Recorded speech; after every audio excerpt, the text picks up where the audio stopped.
Operation తర్వాత బాబుని గదిలోకి తీసుకొచ్చాక బాబుని నేను చూశాను.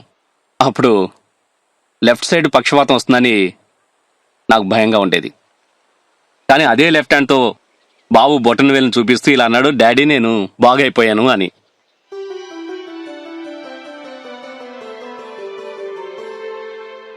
వాడికి ఎలాంటి బాధ కలగలేదు, పూర్తిగా నయమైపోయింది.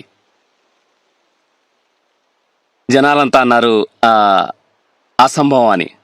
కానీ అసంభవాన్ని సంభవం చేసేవాడు పరమేశ్వరుడు, పరలోక పిత పుత్రుడు యేసు. అద్భుతం జానీ గారు. మీ బాధాకర సంఘటన విని నాకు యేసు మీద విశ్వాసం మరింత పెరిగింది. జానీ అన్న, ఇంకా చెప్పండి. ఇలాంటి సంఘటనలు ఎన్నో జరిగాయన్నారు మీ జీవితంలో. ఎన్నో జరిగాయి, కానీ మనం అంతా మర్చిపోతాం.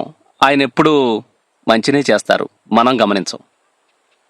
మా బాబుకి అద్భుత మహిమ జరిగిన తర్వాత నేను ఆలోచించుకున్నాను, నాలో ఎన్ని తప్పులున్నాయో, మలినం ఉందో దాన్ని బయటకు విసిరేయాలని. అన్నిటికన్నా ముందు నేను తాగటం మానేశాను. చాలా ఎక్కువ తాగేవాడిని. సిగరెట్ మానేశాను, పేకాట ఆడేవాడిని, అది మానేశా. రాత్రి తెల్లారులు మిత్రులతో కూర్చునేవాడిని, అది మానేశా. తర్వాత నేను అనుకున్నాను, నేను వీధి వీధి ఊరూరు తిరిగి యేసు మహిమల్ని వర్ణించాలని, అందరికీ ఆయన గొప్పతనాన్ని తెలియజెప్పాలని. దాంతో ఆయన పెరిగి మనం తగ్గాలి. సరిగ్గా చెప్పారు సార్.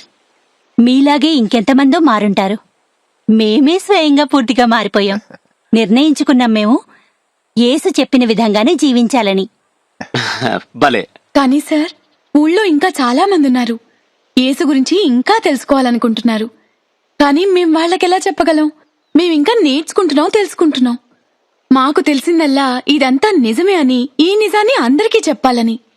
అప్పుడు ఎలా అవుతుందంటే ఎదురుగానే ఖజానా ఉన్నా ఎవరికీ అందట్లేదు. అలాంటి ఖజానా ఉండి వ్యర్థమే కదా సార్. అవును, చూడండి, మీరు నేర్చుకున్న విద్యని, నైపుణ్యాన్ని అందరికీ నేర్పాలి. జనం బాగోగులకి అది ఉపయోగపడాలి. మీకేం చెప్పను జానీ గారు. మా చుట్టుపక్కల గ్రామాల వాళ్ళకి మా గ్రామంలో జరిగిన పరివర్తన గురించి తెలిసి వాళ్ళు మా గ్రామానికి వచ్చారు. ఇదంతా తెలుసుకునేందుకు ఏ విధంగా పరివర్తన జరిగిందో అన్నది, ఏ విధంగా మేము దీన్ని చేస్తున్నాము, వాళ్ళు దాన్ని తెలుసుకున్నారు. తమ గ్రామంలో ఈ మార్పులే తీసుకొద్దామని ప్రయత్నించారు. బాగుంది. మళ్ళీ మళ్ళీ వచ్చి మమ్మల్ని అడుగుతూ ఉంటారు, ఏవైనా కొత్త విషయాలు, ఏవైనా కొత్త వాటిని మీరు నేర్చుకున్నారా అని. ఆశ్చర్యకరమైన సంగతి ఏంటంటే వీళ్ళెవరంటే ఒకప్పుడు వీళ్లతోనే మాకు శత్రుత్వం ఉండేది. ఈ రోజు ఎంత ఇష్టపడుతున్నామో. ఇదంతా ప్రభు మహిమ. నా ఉద్దేశంలో ఆయన చూపెట్టిన మార్గంలో నడిస్తే ఈ అద్భుతాలన్నీ జరిగే తీరుతాయి. చూడండి జానీ గారు, మేమంతా ఎప్పుడైనా కలుసుకుంటే యేసు గురించే చర్చిస్తూ ఉంటాం, ఆయన మహత్యాలనే తలుచుకుంటాం. మేం కేవలం ఒకే విషయం ఎరుగుదాం, వీలైనంత మంది యేసు గురించి తెలుసుకోవాలని, తమ జీవితాల్లో మార్పు పొంది మరింత మెరుగ్గా కావాలని. అందరూ కూర్చుని తీరిగ్గా మాట్లాడుకోవడంతో ఎన్నో విషయాలు తెలిసాయి. ఇక మా మనసులో ఉన్నదల్లా ఒకే ఆశ, ఎప్పుడు ఎలా ప్రభువు మా జీవితాల్లోకి వస్తారు, మమ్మల్ని ఉద్ధరిస్తారు అని. జానీ గారు, ఓ మాట చెప్పండి. ఈ విషయాన్ని ముందుకెలా తీసుకెళ్ళాలి?